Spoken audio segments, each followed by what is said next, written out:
I died, but that wasn't the terrifying part. What happened after changed everything. 1 second I was crossing the street, the next, a deafening horn, a flash of metal, and then nothing. No pain, no sound, no time, just darkness stretching endlessly around me. At first I thought I was dreaming, but then I felt it. The weight, an unbearable pressure crushed down on me, like I was being dragged into something unseen. I tried to move, but my body wasn't mine anymore. I had no arms, no legs, just the terrifying sensation of falling deeper, deeper. And then, the whispers. They came from everywhere, yet from nowhere at all. Low, distant murmurs like voices speaking in a language I couldn't understand. But I didn't need to. They were speaking about me, laughing, mocking, claiming me. I wanted to scream, but my mouth didn't exist. I wasn't falling anymore. I was being pulled, dragged.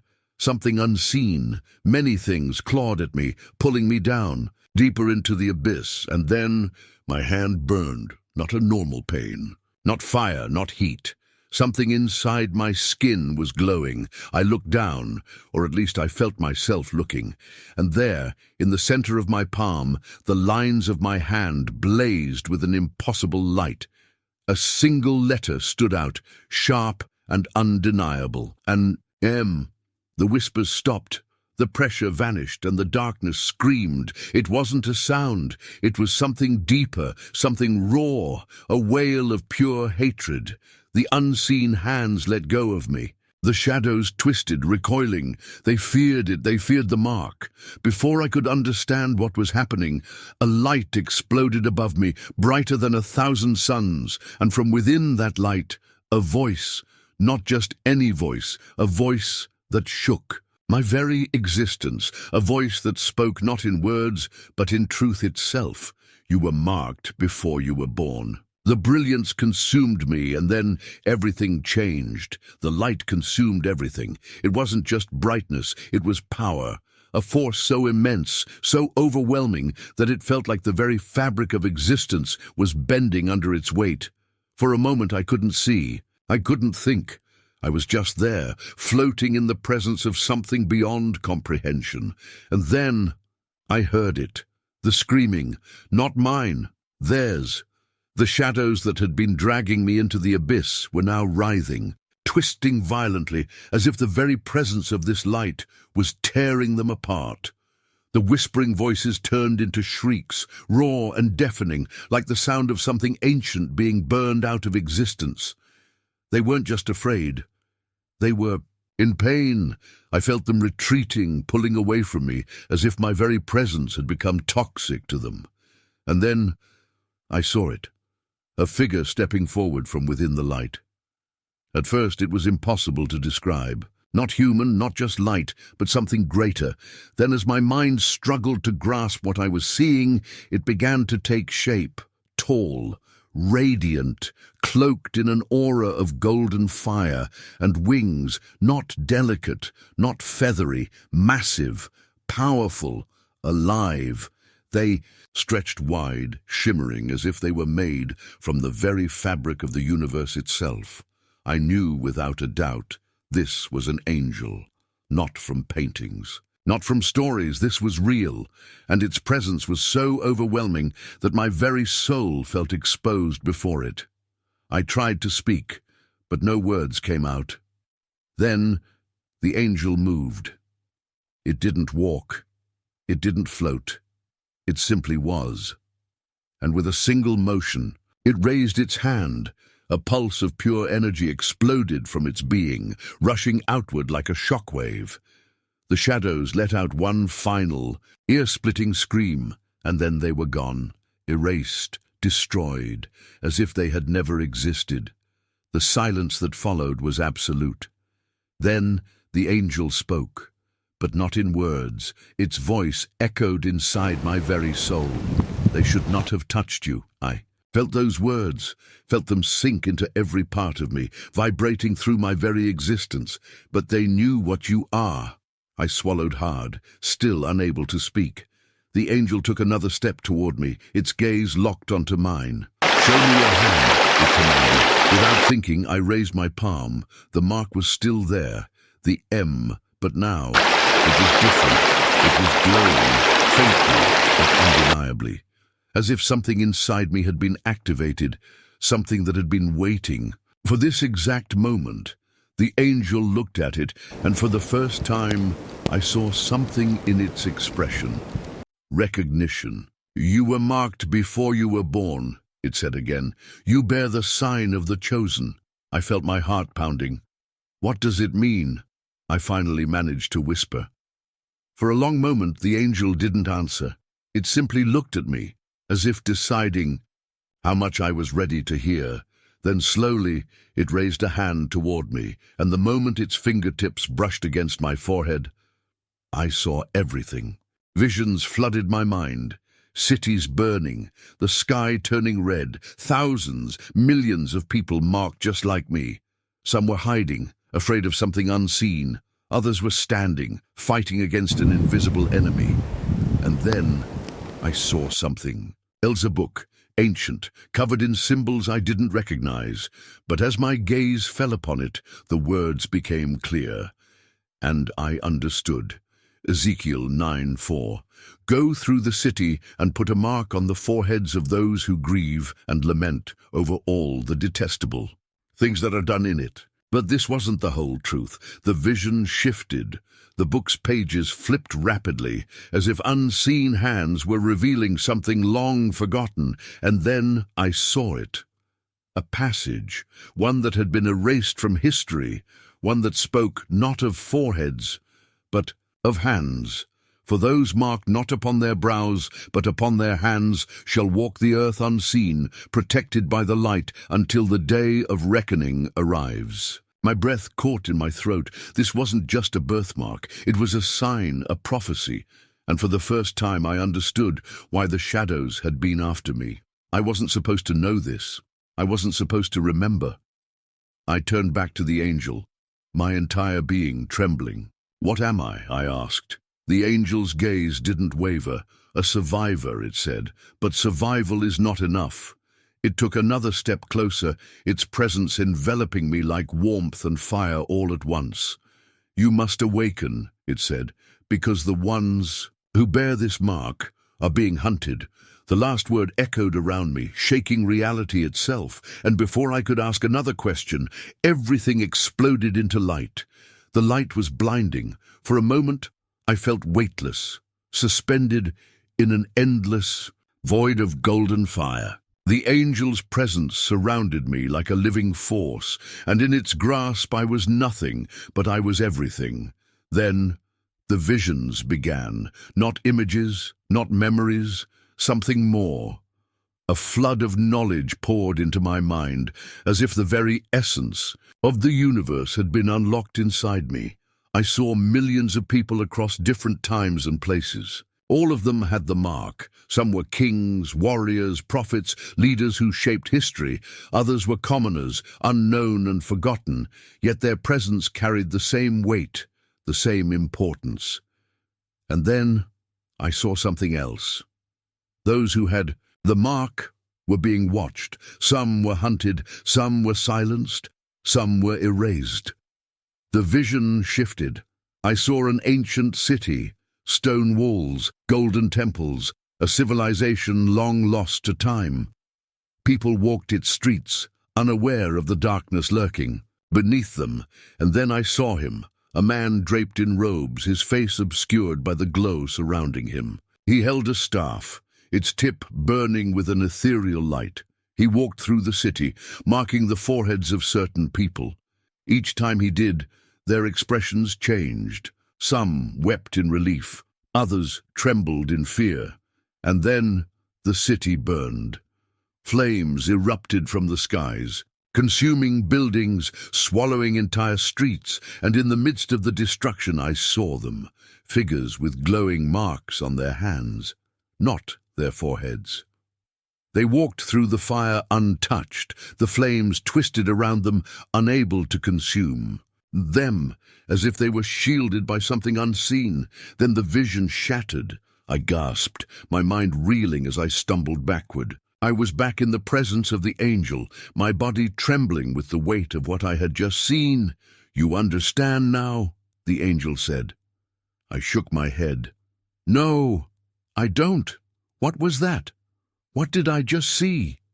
The angel's expression remained unreadable, but there was something in its presence, a solemnity, a weight of ancient knowledge far beyond my comprehension. "The truth," it said simply. "The world has forgotten, but you were never meant to." I felt my heart pounding in my chest. Forgotten what? The angel raised a hand, and suddenly I saw a scroll floating before me.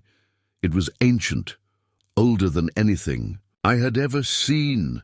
The parchment was cracked and worn, its edges burnt as if someone had tried to erase its existence, but the words were still there, faint, fading, but undeniable. I began to read. "Go through the city and put a mark on the foreheads of those who grieve and lament over all the detestable things that are done in it." I recognized it instantly. Ezekiel 9:4. But then the text continued, a passage I had never seen before. "For those marked not upon their brows, but upon their hands, shall walk the earth unseen, protected by the light, until the day of reckoning arrives." I felt my breath catch. This part wasn't in any modern translation. "This can't be real," I muttered. "This isn't in the Bible." The angel's gaze locked onto mine. "Not anymore," it said. A chill ran through me. "What do you mean?" The angel took a step closer. "There was a time when the truth was known, when the ones who bore the mark were taught what they were, who they were. But then the world changed. Power fell into the hands of those who wished to control it. The truth was rewritten, altered, until no one questioned its absence." I swallowed hard. "And this passage, it was erased, buried," the angel corrected. "Hidden, so that those who bore the mark would never understand what they were meant to do." "And what is that?" I asked, my voice barely above a whisper. The angel's wings shifted, the golden fire around it pulsing as if responding to an unseen force. "To survive." I felt a lump form in my throat. Survive what? The war. The weight of the word hit me like a blow to the chest. What war? The angel's expression darkened, the one that has been waged since the beginning of time, the one between light and darkness, between those who protect and those who consume, and the ones with this mark. I hesitated. "We're part of it." "You always have been," the angel said, "but most never realize it. They go through life never understanding why they are different, why they are tested, why they feel things. Others do not. And what happens if we never awaken?" The angel was silent for a long moment. Then it finally spoke. "Then you remain blind, and those who are blind are easy to take." A shiver ran down my spine. I thought of the shadows that had tried to pull me away, the way they had recoiled from my mark. "They knew," I whispered. "They knew what I was before I did." The angel nodded. "And they will come again. Because now you remember." I clenched my fists, my mind racing. "So what do I do now?" "For the first time," the angel smiled. "You choose," it said simply. "You can go back, pretend this never happened, live as you did before, blind, unaware, or..." The fire around the angel flared, its presence filling the space around me with an undeniable power. "You can awaken." I swallowed hard, my heart pounding. "But if I awaken, what happens next?" The angel's wings stretched wide, the golden light intensifying. Then the real battle begins. And with those final words, the light engulfed me once more. The light faded, and for the first time, I realized I wasn't standing in a place. I was standing between places. The golden fire of the angel still burned around us, but now I could see what lay beyond it.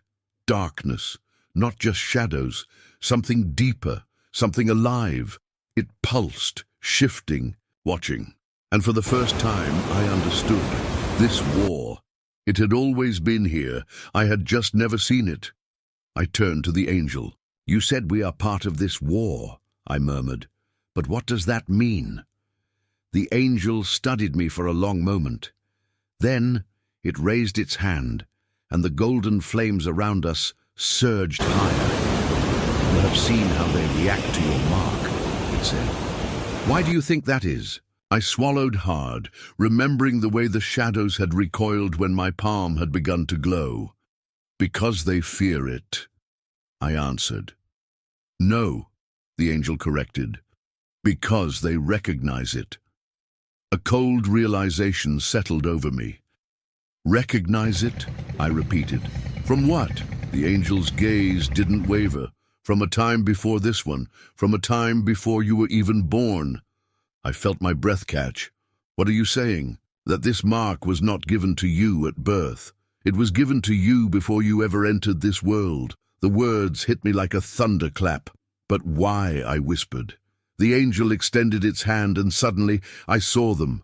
Hundreds, thousands, millions, people, throughout time, throughout history, all carrying the same mark on their palms. Some were warriors, some were prophets, some were ordinary men and women, living ordinary lives, but all of them were connected.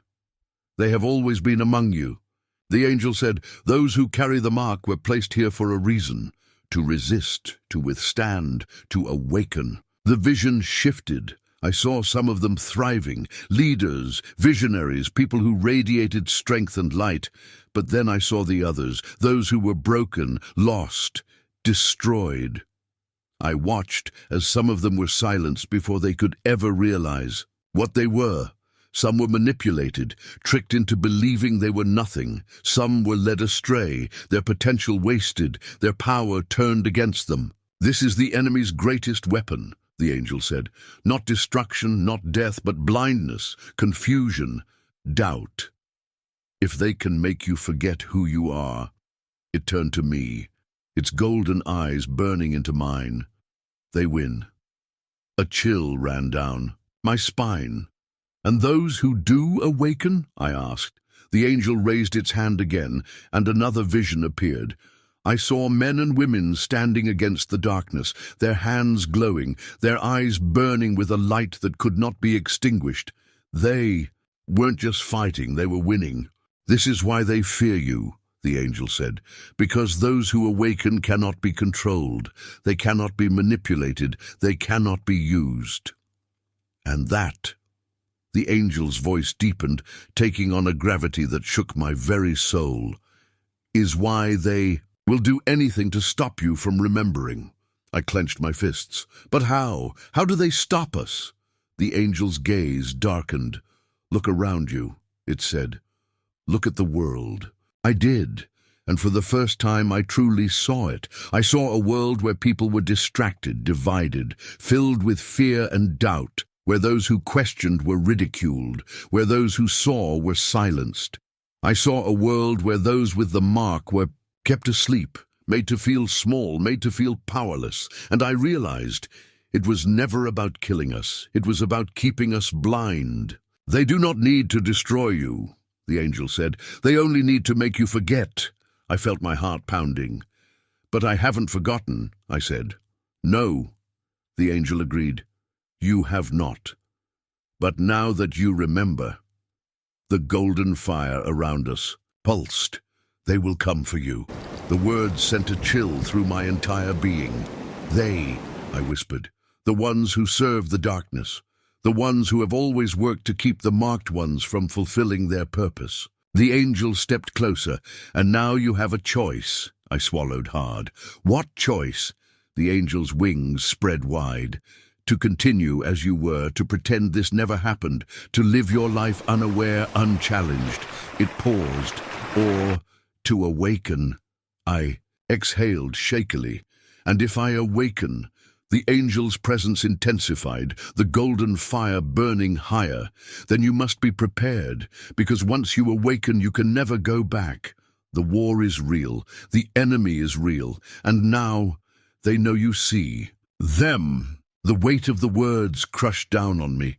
I looked down at my hand, at the glowing mark that had been with me since birth. It wasn't a coincidence. It wasn't just a random trait. It was a calling.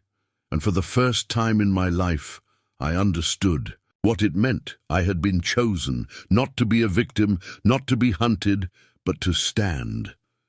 I clenched my fists. I was no longer afraid. I choose to awaken, I said. The angel smiled. Then your real journey begins. And with those words, the golden light exploded around me. I gasped. Air flooded my lungs like fire. My body convulsed. My vision blurred. And for a terrifying second, I wasn't sure where I was. The light was gone. The angel was gone. And then, pain, a sharp burning ache shot through every nerve in my body. My chest heaved as if I had been drowning and only now broke the surface. I was back. I was alive. Distant voices, footsteps, machines beeping. "We've got him back," someone shouted. I tried to move, but my limbs felt like lead. Everything was too bright, too loud, too overwhelming. The weight of what I had seen, what I had learned, crushed down on me. I closed my eyes, struggling to steady my breathing, but the moment I did, I saw it again, flashes of golden fire. The angel's piercing gaze, the vision of countless people marked just like me, and the last words it had spoken. "Now, they know you see them." A chill ran through me. I forced my eyes open and turned my head slowly, my muscles stiff and aching. Something felt wrong. The hospital room was sterile, white, quiet. But outside the door, in the dimly lit hallway, I could see shadows moving. Not people, shadows. They flickered unnaturally against the walls, shifting in ways that defied me. They weren't cast by light. They moved on their own, and somehow I knew they were watching me. A spike of fear shot through my chest, but I didn't let it consume me. "They will come for you," the angel had said, and they had. I exhaled, trying to calm my racing heart. I needed answers. I needed to know if it was real, if any of it was real, or if my mind had simply broken apart in those moments between life and death. With great effort, I turned my hand over and looked down at my palm. My breath caught. The mark was still there. The same I had always had, but now I saw it differently. It wasn't just a natural fold of my skin. It wasn't random. It had meaning. I ran my fingers over it, half expecting to feel something different. A pulse, a burn, a sign that I had changed. Nothing, but I knew better. The change wasn't in my skin. It was in me. I had to find out more. Ignoring the pain, I reached for my phone. My hands shook as I typed into the search bar. M on palm, meaning thousands of results. Some called it a sign of good fortune. Others linked it to mysticism, palmistry, the idea that those with the mark were natural leaders or protectors. But none of it was the real truth. Not the truth the angel had shown me. I searched deeper, looking for anything, any fragment of knowledge that had slipped through the cracks of history. And then, buried in an obscure forum, I found it. A passage, ancient, forgotten, erased from modern texts. It was from Ezekiel 9:4, but not as it appeared in any Bible I had ever seen. "Mark those who are to be spared upon their hands, so they shall walk unseen among the wicked." My stomach twisted. It was real. The passage had existed, but it had been altered, changed to say forehead instead of hands, to hide the truth, to keep those with the mark blind to what they were. I kept reading, thread after thread, post after post, stories of people who had the mark. Some had strange experiences, moments where they felt watched, moments where they felt an unseen force trying to pull them into something they didn't understand.